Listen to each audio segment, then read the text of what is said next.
kun ga ɗakin kaji. Ga ɗakin kajinmu, ɗakin kajin 'yan uwanmu. Ga nan kuma inda kaza take ƙwai. Nan inda kaza take ƙwai. Kun gani? Gwanin sha'awa. Ga ɗan yaro nan, shi ma ban san shi ba. Ga sabon ɗakin ɗan uwanmu.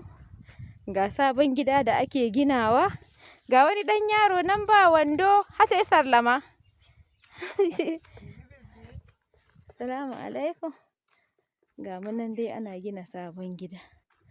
Kun ga itace kaman a banza. Nan kicin ne ina jin. Ina jin haka wani ne zai aure. Wai kun ga itace? Kai masha Allah.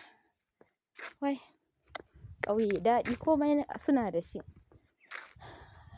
Abu ɗaya ne dai ba su da shi, ba ruwansu da wutan nefa. Ga bishiyar fiya nan.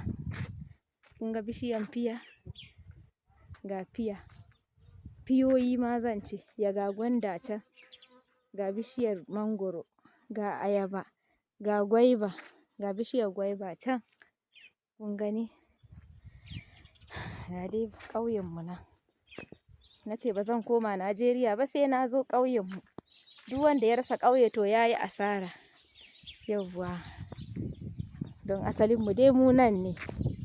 Addana nan na zaune na hutawa a gindin bishiya mai daɗi.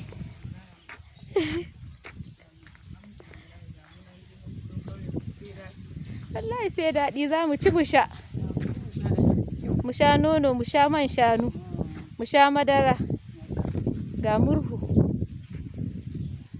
na jin wuta da safe ana sanyi. Noi.